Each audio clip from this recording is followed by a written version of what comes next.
Hey everybody, and welcome back to the macro. Hope everyone's doing well out there. This is something that I've been thinking about for a while now. And it's not something that I dwell on because I understand the truth. And I think in this regard, when you realize the truth, you find alternatives. You try and find ways to do things differently. But did you know that no matter what your job is or what your career is, I don't care what it is, you can put in the comments, whatever it is that you do for a living, whatever it is that you do to earn a wage, a salary, the reality is that employer is never going to pay you what you're truly worth. And do you want to know why? It's simply because you exchange your time for that salary, for that paycheck. And your time is your most valuable resource in the world. Because once you've spent your time, you can't get it back. It's non-redeemable. And that's the thing when it comes to wages, right? Getting that paycheck is you've given that time. And I understand it. You're exchanging that time for money. And I get it. We all need to live. We're all working, right? And many of us are in different situations. But think about it. You're giving your employer your time. And your time is so valuable. How can you truly put a price on time? Something that can't be regenerated, something that can't be replicated ever again.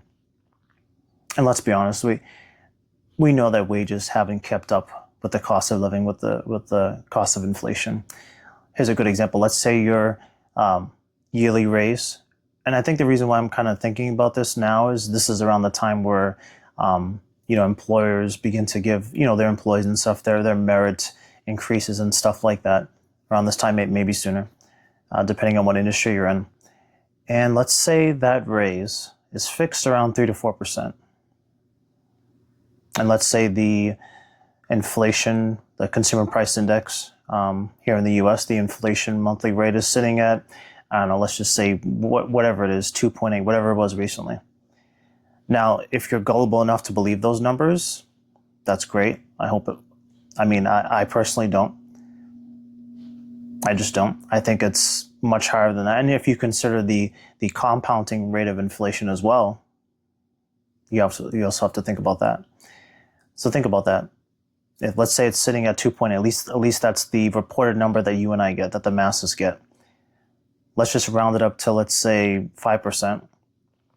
You're not outpacing inflation. I'm sorry. Even with that 3 to 4% raise, you're really not.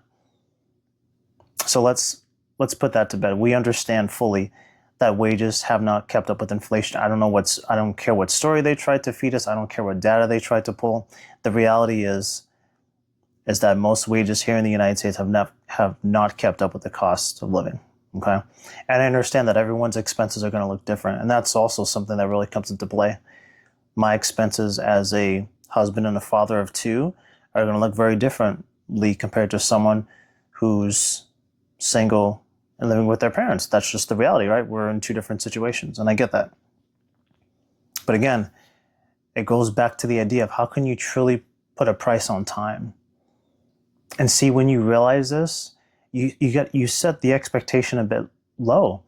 And it's good to negotiate wages. I'm not saying not to do that with your employer. It's good to do that. It's healthy. And I think everyone should learn how to do that. It's a good skill. Negotiating is a good skill in general, especially when it can work in your favor, okay? But again, I just really don't think that you can put a price on someone's time.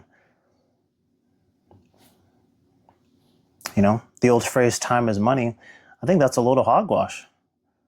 Because when you say that phrase, what you're trying to insinuate, what you're suggesting is that time is equal to money, and that's just not true, that those two are the same, and they're not. They're very different from each other. And no matter what you've been taught to think, no matter what beliefs you have about money, the reality is that there's money flowing all over the place. You just got to figure out how to go out there and reach it. Money's so different. The United States has the biggest money printer in the whole world. And yet we all work for it. You see what I mean? But your time is so much more valuable. So valuable. And see, when you come to full circle with that, when you really understand that and you really internalize that information for yourself, you're going to find ways to buy back your time, which I think should be a whole different video in and of itself. But when you realize that you give your employer so much time, you got to get to a place where you say, you know what? I can't get any more time, but I'm going to find ways to get more time. Does that make sense? But again, just something I'm thinking about and I've come to accept. And the reality is, it's just that my regular job isn't just going to cut it for what it is I want to accomplish for my family and I. It's just not. I have to do things outside of that. The times are gone where a single wage from a man could support his wife and several kids and have a house, have the cars, have the vacation. Those were the days of the 1940s, 50s, and 60s, and parts of the 70s, when we were the manufacturing powerhouse of the globe. And that's far gone. And I don't believe those times are coming back ever again. So again, just think about that. Think about it. Come to accept that no matter what you do, if you're working for someone else, you'll truly never get paid what you're truly worth. Because what you do is you give your employer your precious time. And think about what you can do about it. There's always something that we can do, guys. Don't be discouraged. Don't be in despair. All right. We'll speak again soon. Take care.